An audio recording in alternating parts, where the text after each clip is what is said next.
Hello everyone, so today I'm going to be talking about a fight between Itachi and the Third Raikage. This fight was mentioned by a YouTuber named Loco on one of his most recent videos. I thought it would be interesting to talk about, so big shout out to him. Now this fight is really interesting as there are many different ways that you could view it, but it really comes down to how you scale both characters. Now I won't be using a live Third Raikage as we never seen him fight once and all of his feats that are shown was during the time he was in Edo. But I will be going over both a live Itachi and Edo Itachi. So starting off with the Third Raikage, I already made a video about how strong he is, but for this video, I'll reiterate what I said before and also expand on some things. So the Third Raikage is considered to be the strongest Raikage in the history of the Hidden Cloud, possibly even stronger than that of the Fourth Raikage.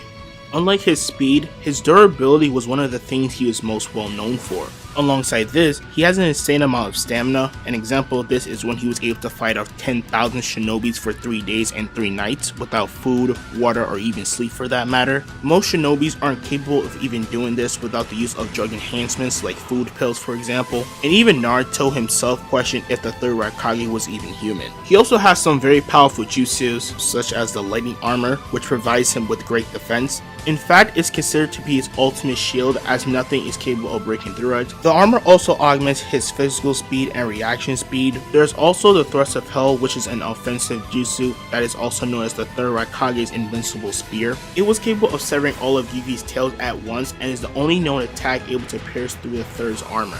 Now there aren't many fights to go off as we only see him as an Edo, but in his fight with the KCM Naruto clone, he does show off some feats. For instance, he was able to dodge and react to multiple attack attempts from this Naruto, and was also able to tank the Rasen Shuriken and only sustain minimal damage. There's also his fight with the Eight Tails to consider, as it's stated that both him and Yuki fought to the point of exhaustion, meaning that the pure Eight Tails with no host was able to push him to his absolute limit. But it still doesn't change the fact that he was able to hold his own against one of the strongest tailed beasts. So overall, the Third Raikage is a very powerful shinobi. His arsenal of jutsu isn't vast but is effective, and possibly can prove to be difficult for someone like Itachi to handle.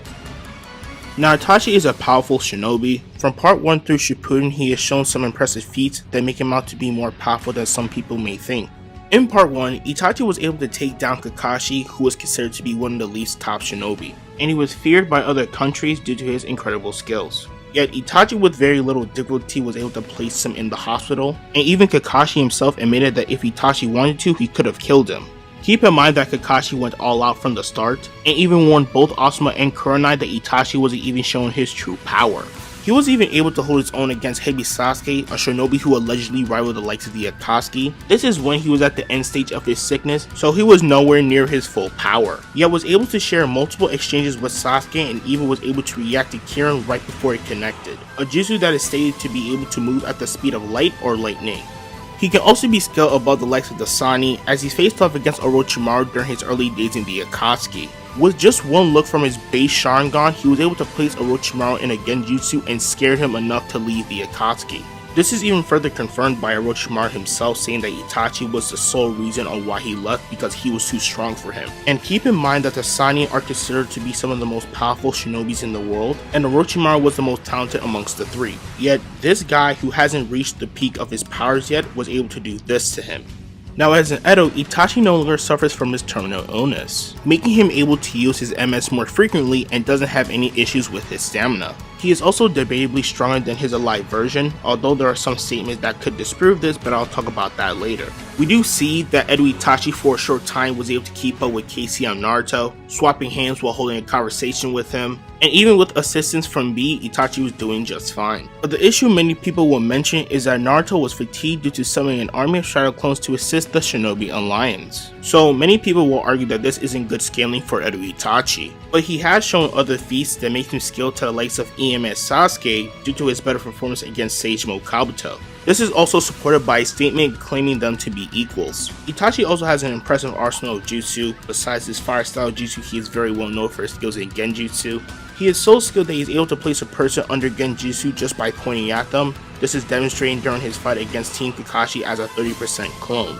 There's also his MS abilities, one of them being Tsukiyomi. This is Itachi's most powerful Genjutsu. It traps a target in an illusion of Itachi's own creation where he can inflict massive amounts of psychological damage.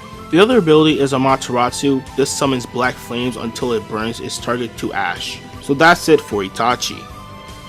So let's start off with Edo Itachi versus the Edo Third Raikage. This fight is pretty straightforward, as the scaling for Itachi shows that he is superior to that of the Third Raikage, as he scales above 5-summon MS Sasuke, who was fighting on par with the 4th Raikage. Now I know that the 3rd is supposed to be the strongest Raikage in the history of the Hidden Cloud, but the 4th in comparison has shown many feats that we can use to confidently place him above the 3rd. As I said before, the 8-Tails was able to push the 3rd to its absolute limit, leading into a stalemate between the two, and we also see that a Sage Mode Naruto clone was not only able to match him in speed, but was also able to defeat him. Keep in mind that Naruto himself stated that his Sage Mode is weaker than his QB Chakra Mode. But the 4th Raikage showed that he could hold his own against Killer Bee and a fully powered KCM Naruto. Both were struggling just to get past him, and he wasn't using his top speed at this point. He even overwhelms B at times and was able to tank his base lariat where he doesn't even move an inch. Now although you can argue that B surpassed the 4th Raikage, they still could be considered on par with one another prior to this confrontation, as there's a moment where the Raikage's lariat rivaled Killer B's lariat in terms of power, and this is when B is in his version 1 state. It's also supported in a data book, stating that the double lariat only works if both users possess the same strength. So this should show you how much stronger the 4th is compared to the 3rd. On top of the scaling, the 3rd Raikage just doesn't have any win conditions against Edo Itachi. The Raikage are usually known for their usage of Nin Taijutsu. This allows them to increase their physical attacks with the use of ninjutsu to overwhelm or overpower their opponents during battle. But they don't possess any sealing jutsu that we know of, making it impossible for the 3rd to take out Edo Itachi. On the other hand, Edo Itachi has a Tosca blade, which has been stated to seal anything it stabs. This also includes Edo's, as we see him use it against Edo Nagato. The 3rd Raikage does have a superior physical prowess compared to Itachi, so if it comes down to hand-to-hand combat, it doesn't really look good for him. Although it's unclear if the 3rd could do anything to Itachi Susanoo, given the fact that the only person that we know of that can physically damage a Susanoo with raw power alone is Tsunade, and the 3rd hasn't shown any kind of AP feat that could prove he is capable of that. There's also the Yata Mirror, which can block any ninjutsu and physical attack, making even the Raikage's health stab useless. Now when it comes to speed, I think it's safe to say that Itachi is faster. This can be proven just by using their fights against Naruto. As I said before, Itachi was able to keep up with the likes of KCM Naruto in hand-to-hand combat. But during the 3rd Raikage's fight against Naruto, they were shown charging towards one another at the same speed. This is really important because it just shows that the 3rd Raikage can't be considered on the same level of speed as KCM Naruto in the slightest. Now the one thing I think Itachi will have an issue with is the 3rd Raikage's armor, as he doesn't have anything that can physically harm the Raikage other than Amaterasu and the Tosca blade. Amaterasu does have an effect against the Raikage's lightning armor. This is shown during the fight between Sasuke and the 4th, where he had to cut off a part of his arm due to touching the black flames. But the question is, how would Itachi hit him?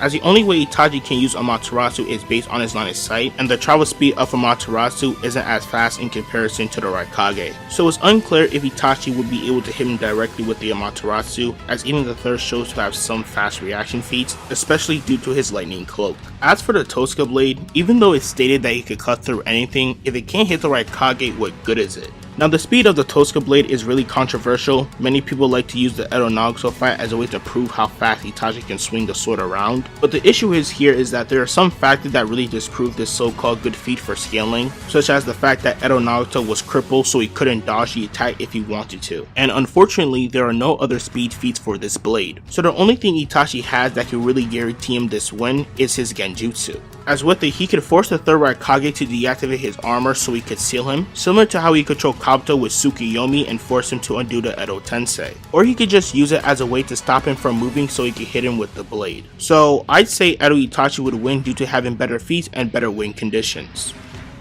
Now, for live Itachi, this fight is very different as he has the sickness which does provide him with a massive stamina disadvantage, but at the same time, this is a stronger version of Itachi. Now, I know many people would disagree with me here, but here's the thing. Edos are constantly stated to be weaker than their live versions. This is supported throughout the entire anime, especially during the war arc, as there are plenty of statements supporting this fact. But in this fight, the Third Raikage could actually pose a real threat to Itachi, as he doesn't have a lot of stamina and he can't just spam his MS abilities as usual, otherwise he would burn himself out. So if it comes down to a battle of endurance, then Itachi loses, no question. But if Itachi hits him with his Genjutsu, then it's really safe to say that the Third Raikage would lose. Now, this does depend on how you scale them, but I will say that Itachi would win 9 times out of 10, as a live Itachi has better scaling in comparison to the third Edo Raikage. So that's about it. I hope you enjoyed the video. Please like and subscribe. Thanks for watching, and I'll see y'all next time.